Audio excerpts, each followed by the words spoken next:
battlefront. A battlefront like no other in the long history of mankind's wars. This is an air front.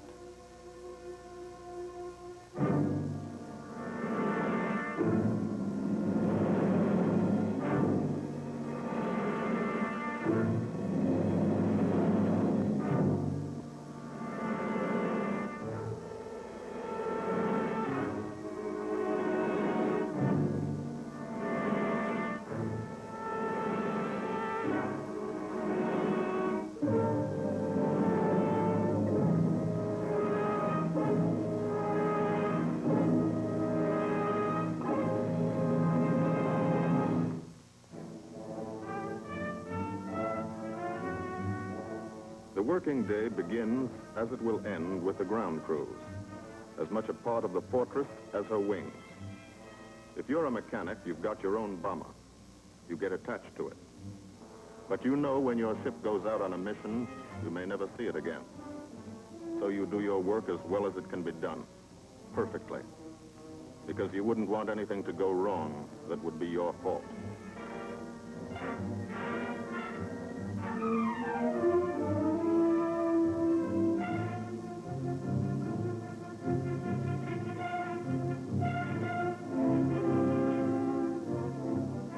Today, the bombs will be taken from these bomb dumps somewhere in England and delivered to specific points in Wilhelmshaven, Germany.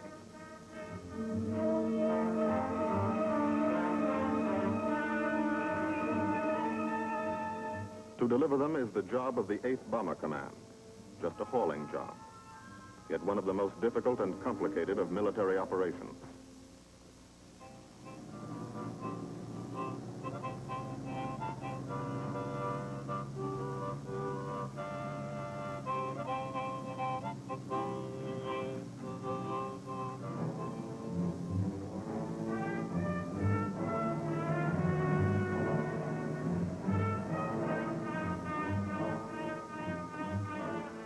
General-purpose demolition bombs, impact velocity as high as 750 miles an hour, pierce 5 inches of armor plate, destroy a factory.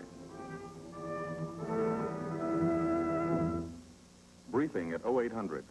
Pilots, bombardiers, and navigators take their places. The group commander, Colonel Stanley Ray, steps up to the target map, and for the first time, you learn where you're going. Sometimes your face turns white when you find out. Sometimes the feeling you won't come back tightens your insides. Not so long ago, you were sitting like this in a college or high school classroom, not listening too hard, perhaps even a little sleepy. But you listen here. And as you listen, you don't have time to think of yourself. Fear fades. You concentrate on the mission. Type of formation, assembly point, 0 hour, route to target, weather, enemy fighters, enemy flak, route back home. If forced down in enemy territory, destroy equipment. If taken prisoner, give no information. Name, rank, and serial number. That's all.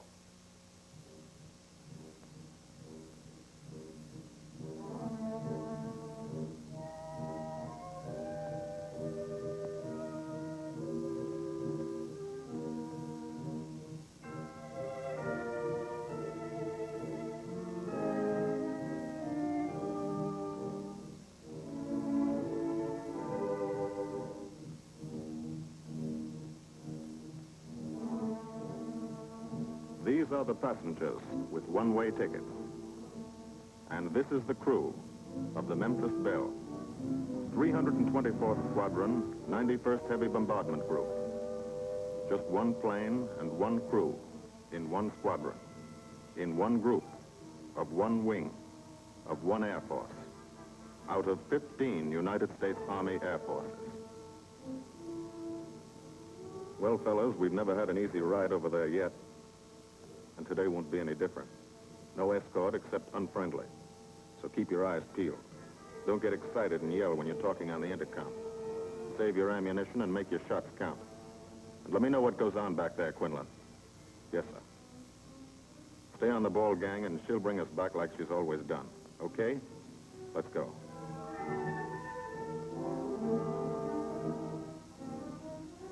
They have completed 24 missions In this, the toughest theater of air war, the big league of sky fighting, their experience is priceless. And so, if the Memphis Belle comes back this afternoon, they will be sent to bring the vital lessons they have learned to thousands of air crew men in training at home. Home is America.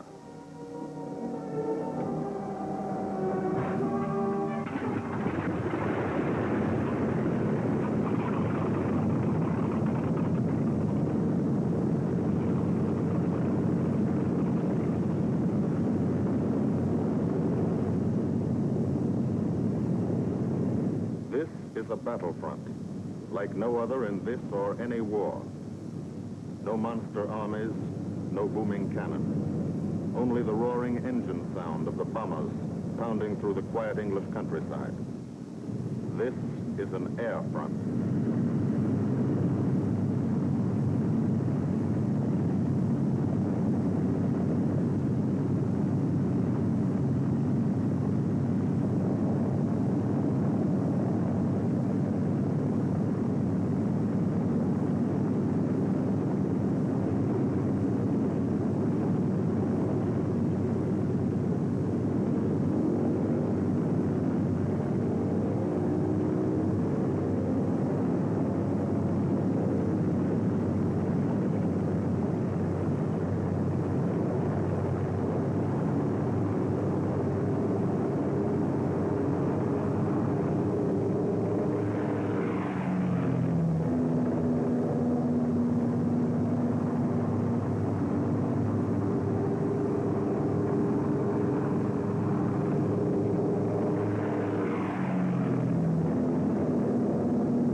Of the Memphis Belle leave the soil of England for the 25th time.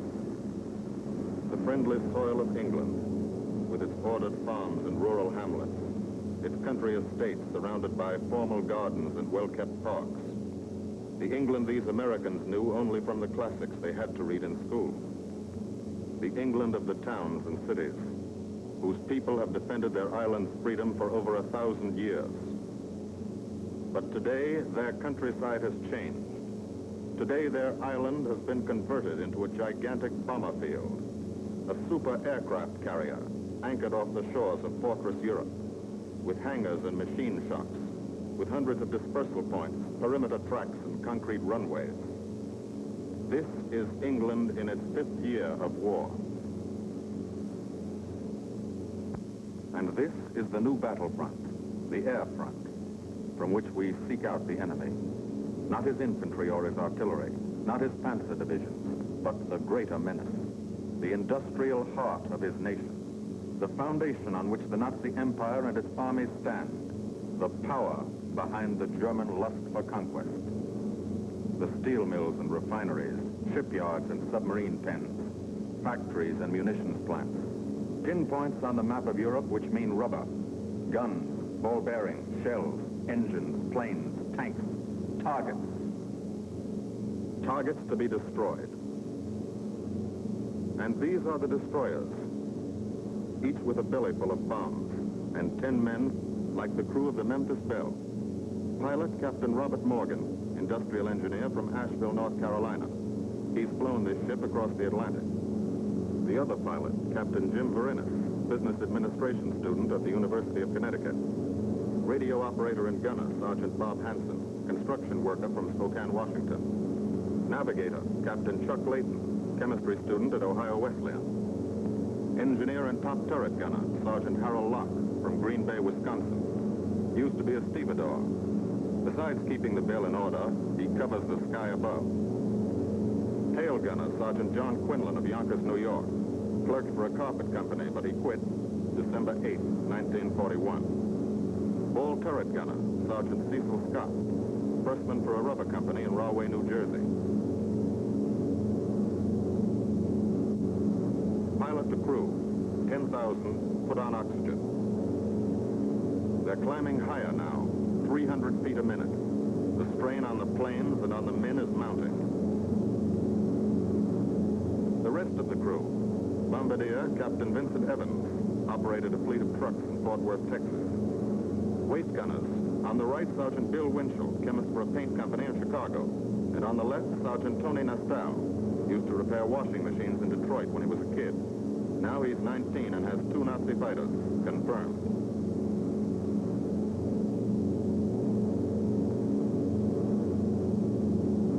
It takes all of a pilot's strength to keep a 30-ton fortress in tight formation. But the formation is the bomber's best defense against enemy fighters. The planes are deployed to uncover every gun, stepped up and down, echelon to the right and left, arranged to overcome the danger of gunners firing into friendly ships, arranged so concentrated cones of fire from the caliber 50 machine guns cover the sky for 1,000 yards in every direction.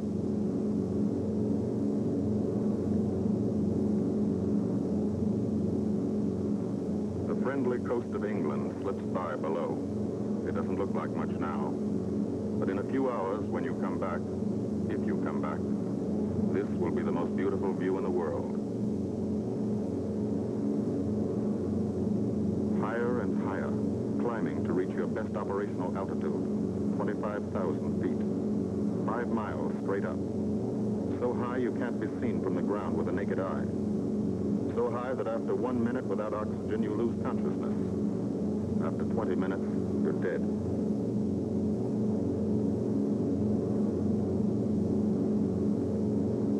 From now to the target, you go about your routine duties, plot your course, check your equipment, and wait, and think. Higher and colder. Temperature, 40 degrees, below zero. Take off your glove and you loosen fingers. You look out at the strange world beyond, reflections in plexiglass, like nothing you ever saw before, outside of a dream.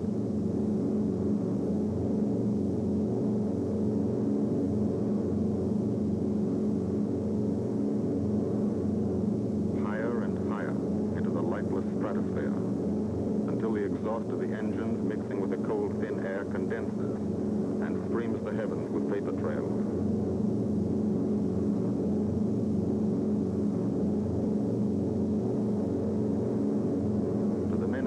They're far from beautiful, for they point like beckoning fingers to the formation, signposts in the sky for the enemy to spot us.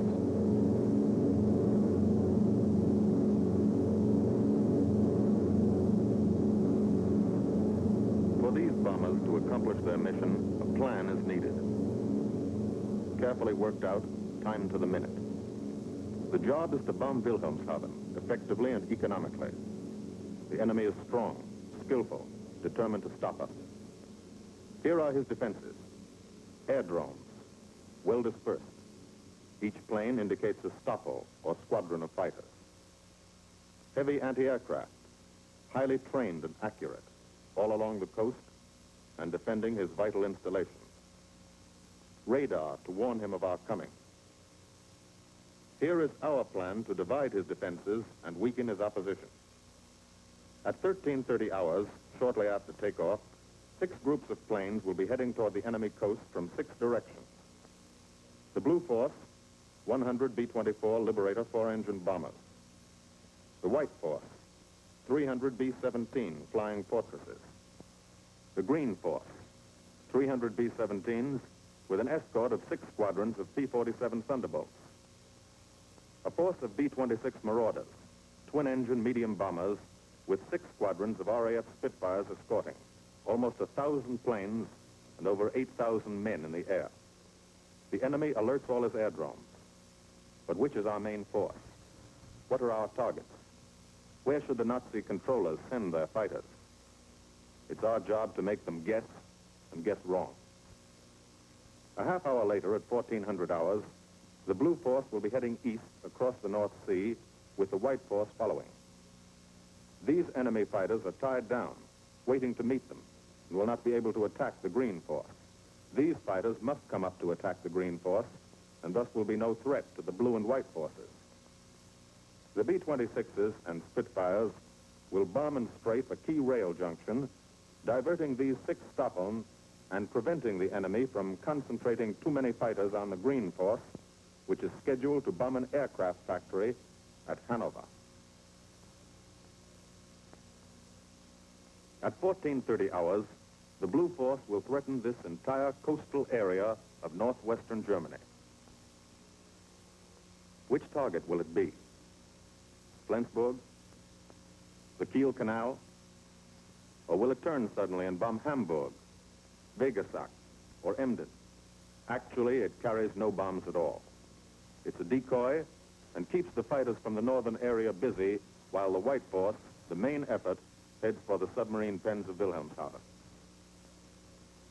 At 1500 hours, while the White Force is over its target, only a fraction of the available German fighter strength of the area can intercept it. Because of the Blue Force diversion and the simultaneous bombing of Hanover by the Green Force.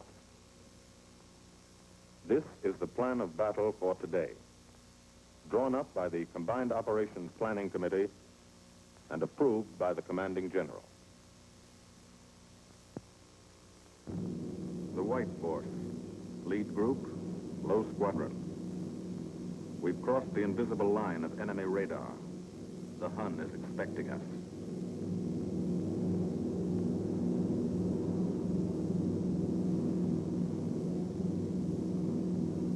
Steel helmets go on. Watchful eyes strain. Tight formations are held tighter still. Tense gunners more alert because here it comes. The enemy coast. From up here, it looks the same as any other. Houses, roads, green fields, factories, waterways. But they are the houses and fields of those who invade and oppress. They are the factories and roads of the people who twice in one generation have flooded the world with suffering. Suffering in such quantity as the history of the human race has never known.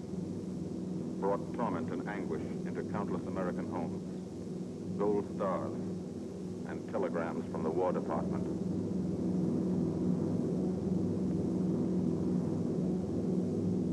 The first flak, just harmless-looking, silent puffs of smoke. Only each puff is a shell exploding, throwing shrapnel around the sky. Exactly the range, accurate flak by radio prediction. 5 miles down, Nazi anti-aircraft batteries have calculated the altitude, speed, and course. Where will the next one hit? You try not to be there.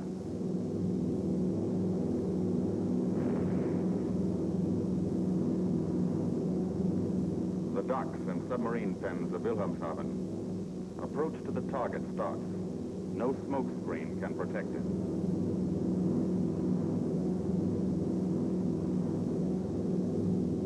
Now the enemy knows the path of your approach and walls that path with a flak barrage. But you fly right through it. Flak so thick you can get out and walk on it.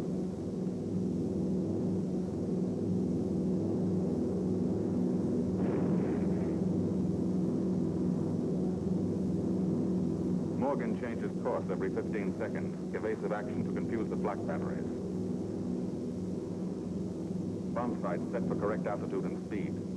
Bomb bay doors open. The bombing run begins. Pilot to bombardier. Okay, Vin, you've got it. Now Evans flies the Memphis Belle, controlling it through the bomb site. And now we are most vulnerable. Committed to our bombing run, we can't dodge flak or fighters. Here's the first.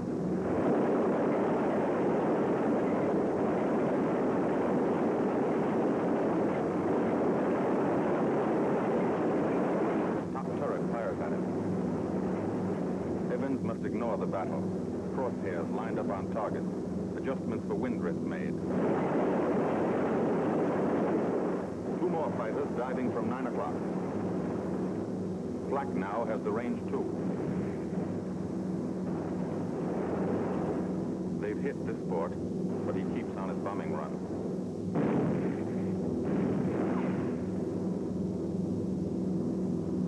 As lead bombardier, Evans's aim must be good.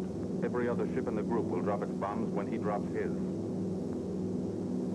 Now one pointer on the bomb site moves toward another stationary pointer. The instant they touch, bombs will release.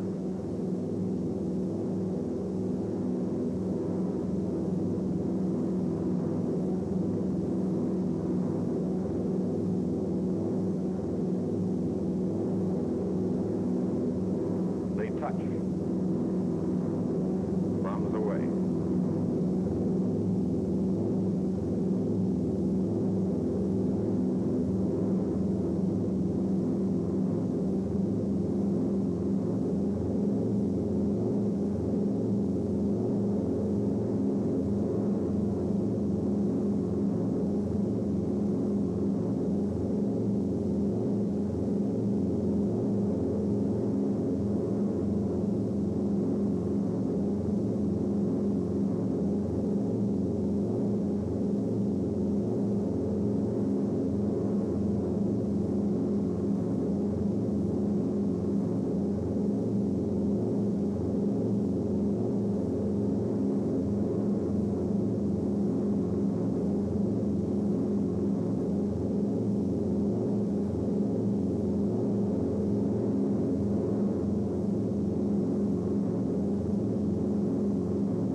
Half of the mission is over. The easy half. Now to get home.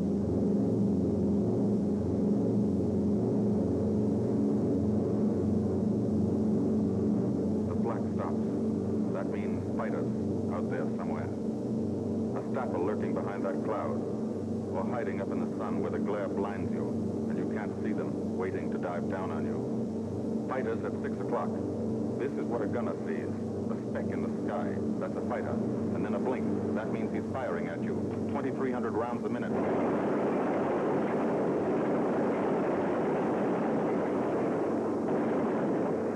In a running battle, one of the most important instruments is the interphone. There's 4 of them. 1 o'clock high. They're coming around. Watch.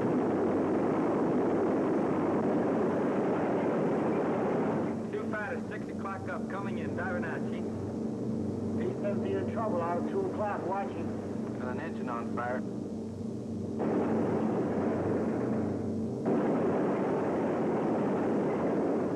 There's 2 more diving through the 94th. 3 planes, 9 o'clock, coming around. Keep your eye on them, boys. Coming around at 10. Watch them, Chuck. Keep your eyes open. They're breaking at 11, breaking at 11. I got them. Coming around underneath at 10 o'clock. I got those 2 at 2 o'clock. Watch them, Scotty. I got my sights on them. Check that B-17, Chuck. 3 o'clock. Motor smoking. Fighters 10:30 coming around. Those 10:30 upper or lower?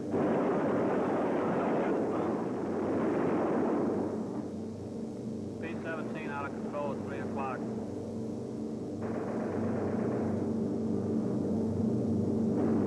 Come on, you guys, get out of that plane. Bail out. There's one. He come out of the bomb bay. Yeah, I see him. There's a tail gunner coming out. Watch out for fighters. Keep your eye on them, Bill. See any parachutes, Quinlan? Parachutes open. Flag at 9 o'clock. 8 men still in that B-17. Come on, the rest of you guys. Get out of there. Come on, Belle. So far, 3 more shoots. Flag, 11 o'clock. Fighters, 6 o'clock. ME-109 at 3 o'clock. Keep after him, would you? I see him. I'm on him. Come on, you son of a bitch.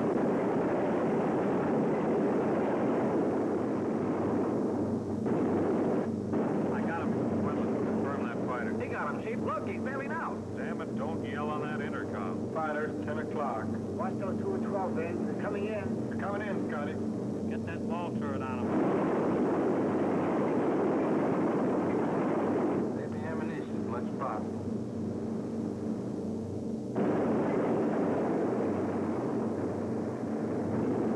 Watch that fighter coming in at 3 o'clock. She's coming in a half roll. Pull her up, Chief. Pull her up. Hurry.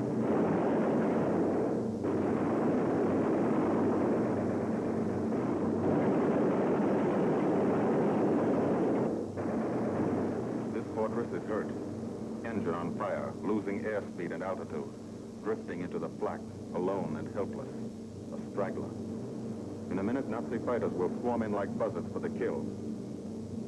You can watch, but you can't go down to help. You keep your formation.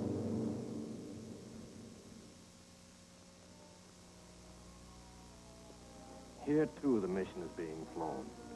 None the less real for being in the minds and hearts of these men behind. Ask anybody who's been to a field in England, or anywhere else our bombers are based, and he'll tell you that there's drama here, too. Waiting to see who's coming back.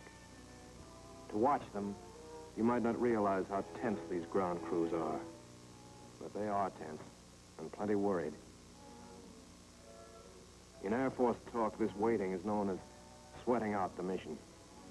These men know the flight plan.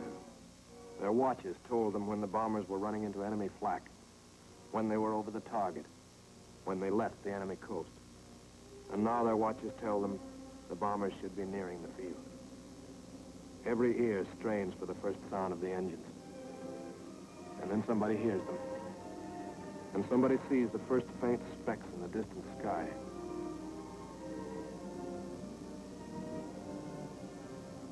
Every face turns to see and count. The watchers try to read the numbers on the ships.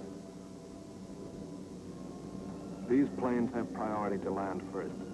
The colored flares mean wounded aboard. In the hospital window, these watching men know what that means.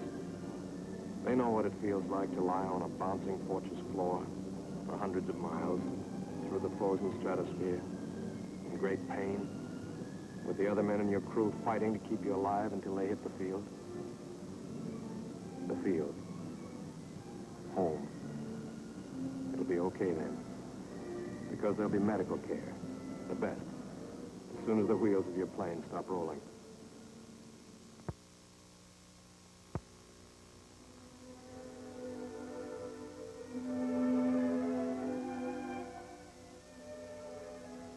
Head wound.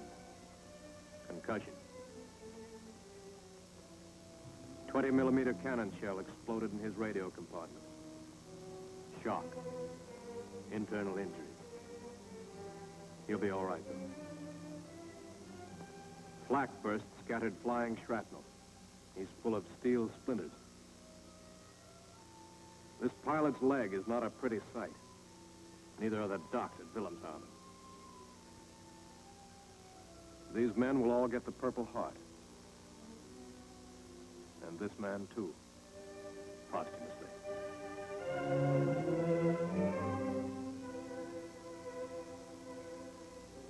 A transfusion right in the plane. This gunner's too weak to be moved. The new life-giving blood flowing into his veins might be the blood of a high school girl in Des Moines, a miner in Alabama, a movie star in Hollywood, or it might be your blood, whosever it is. Thanks. "36 planes left this field this morning. Now 6 more arrived. That makes 20 home. And this one's 21. More wounded aboard.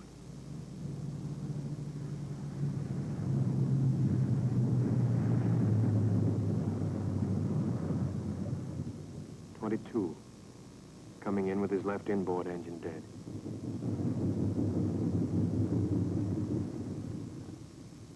"23, with a feathered prop on his left outboard engine. "24, Southern Comfort, with a chunk of tail gone. "25, they flew home on their luck. "26, not a scratch. control tower learns that 2 more landed at a British field to the south. 1 a crash landing, crew safe. That makes 28. 29. A rough landing, but her pilot's badly hurt. It's a wonder he brought her back at all. 29 planes back, so far. 29 out of 36. Our losses were heavy, but the enemy's were far heavier. We destroyed a German aircraft factory, a rail junction, submarine pens, docks, and harbor installations. That's specific, known damage. But who can tell the number of German torpedoes that will not be fired, the number of our convoys that will get through now, the soldiers' and seamen's lives that will be saved, or the battles that will be won instead of lost because of what these bombers and airmen did today.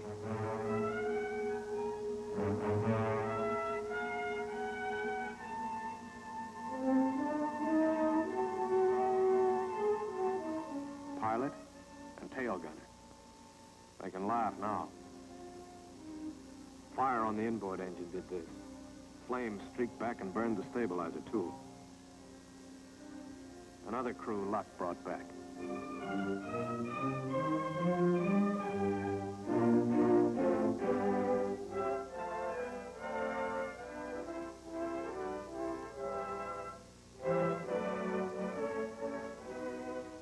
Here's old Belle.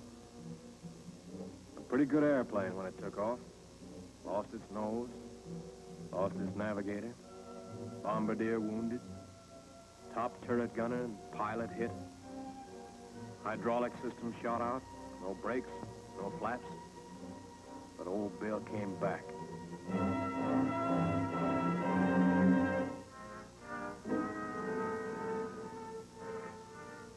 Now, among the returned crew members, talk flows like a river, talking out every detail of the mission. These are the faces of combat, faces of Americans who have watched their comrades die, faces that can never forget the enemy, and they're in no mood to have their picture taken.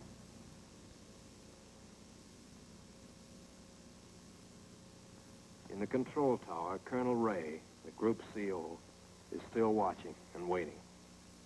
And then he spots the last flight. 3 more planes. And one of them is the ship everyone has been pulling for. The Memphis Belle. The last few miles of this trip have been a joyride. The strain is over. They can leave their guns now. Now they know they're going to go home. To Spokane, Green Bay, Asheville, Detroit, Chicago, Fort Worth, and Yonkers.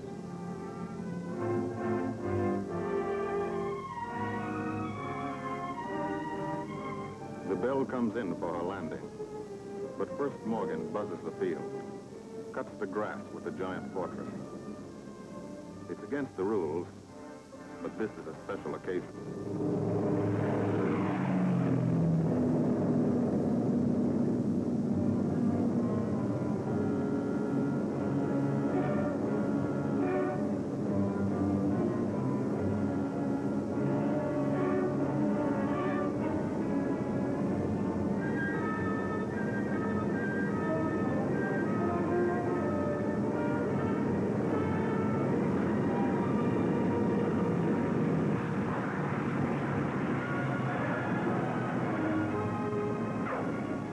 The Memphis Belle come back to the soil of England for the 25th time.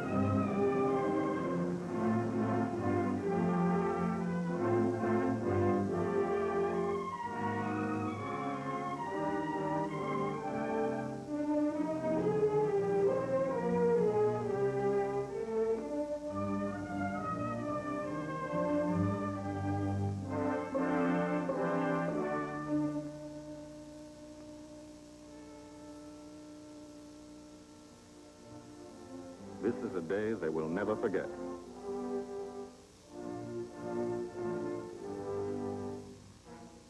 Another great day soon after, Brigadier General Hansel visited the field and presented the Distinguished Flying Cross to every member of the crew.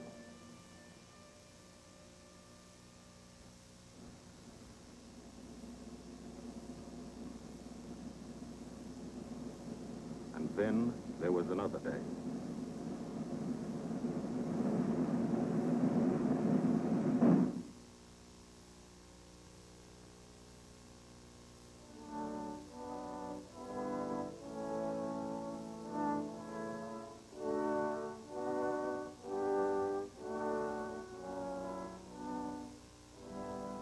Their Majesties, the King and Queen of England.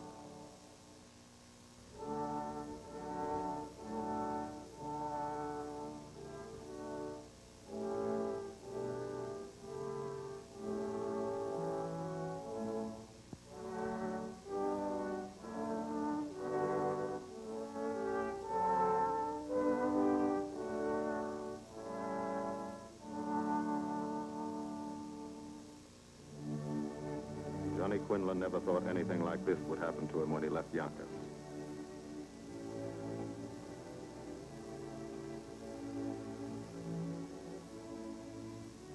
The ground crew were a little self-conscious about being dressed in fatigues, but the Queen thought they were very nice.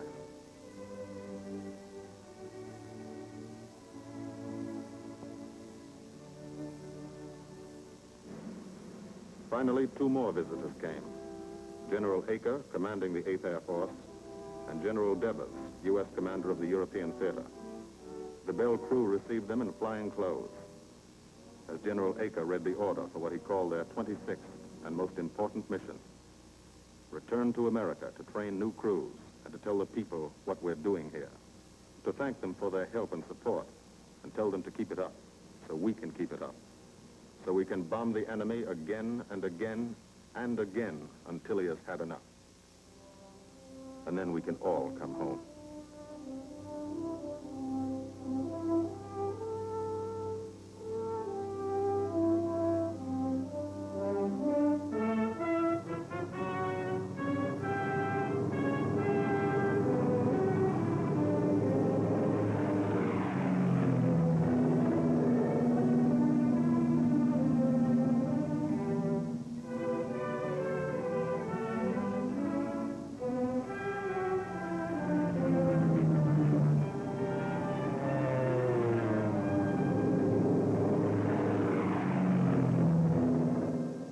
The 8th Air Force, who are now flying deep into Germany, bringing destruction to targets almost 1,000 miles from their bases.